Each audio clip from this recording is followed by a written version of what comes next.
Us live now, sir. Thank you for coming on. As Robert says, we're waiting for this response, which we were told by the president has been decided upon.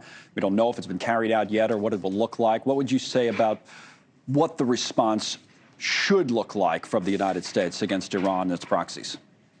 Well, what it should help deter Iran from supporting its proxies and attacking U.S. troops. And, we have had over 170 attacks since the middle of October. There were attacks before that as well. We need to make sure that specifically the militia that was responsible for this attack pays a heavy price so that it discourages other militias in terms of taking out their key leaders and taking out their weapon systems. I also think we need to be honest with Iran that as this continues, as it is their weapons and to some degree their at least passive acceptance of these attacks by their proxies, the targets in Iran are not off the table. These drones are coming from Iran. One possible target is to go after the factories where these drones are being made.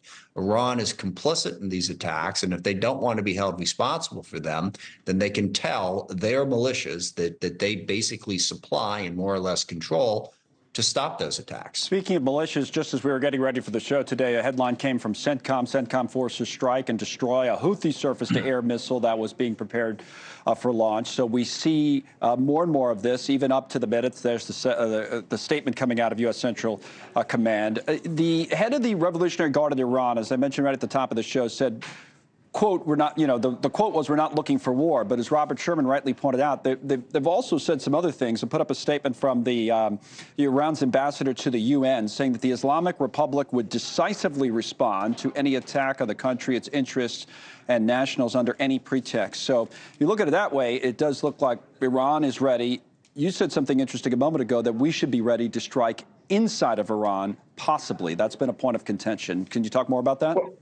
Sure. Well, look, if Iran isn't looking for war, they need to stop shooting missiles at U.S. targets, but also at international targets, which is what the Houthis are doing right now. It's not just the U.S. They are disrupting shipping all across the world. If you're not looking for war, you don't shoot at people. So Iran needs to stop doing that going forward. And look, I don't want to strike inside of Iran. I want Iran to stop promoting these militias and stop promoting their efforts to attack U.S. forces. Look, the U.S. forces that are in Iraq and Syria do not threaten Iran. They are there to try to stop ISIS. And by the way, there are still tens of thousands of ISIS prisoners in jails in Syria that we need to make sure stay there and we protect that region. ISIS attacked Iran. So Iran attacking U.S. forces is contrary to their interests, and we need to make them stop. Now, part of this, sorry for the long answer, is what's going on in Gaza. We also need to work with Israel to make sure that there is some future for the Palestinian people. I understand Israel's justifiable need to degrade Hamas's strength, but Prime Minister Netanyahu running around saying there will never be a Palestinian state and doing all the work possible to undermine the ability of the Palestinian people to have any kind of future undermines our ability to get to a peaceful resolution, and it strengthens Iran.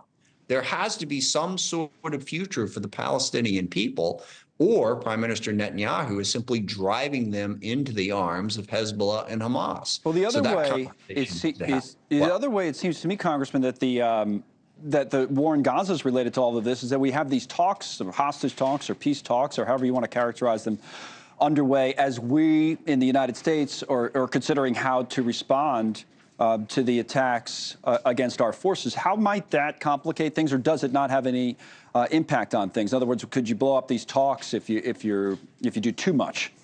Well, everything over there complicates everything else. You can never give the answer and say, that's got nothing to do with it. I mean, you can make the argument that the attacks that Iran is launching against us are unrelated to those specific talks, but you don't know how different actors in this are going to play out. And look, the peaceful path that we need to get to is where we were, with one exception, before October 7th, which is the Arab world working with Israel and the U.S. To form a coalition to deter Iranian aggression.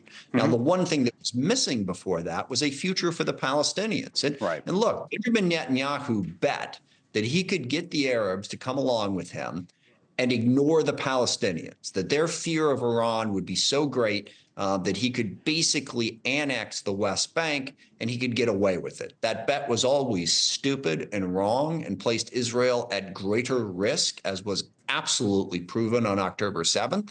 Now more than ever, he needs to recalculate and understand there has to be a future for the Palestinian people if we're going to get to that very positive alliance between Israel and Saudi Arabia and UAE and Egypt and Bahrain and the U.S. that could really put us in a better position to deter Iran.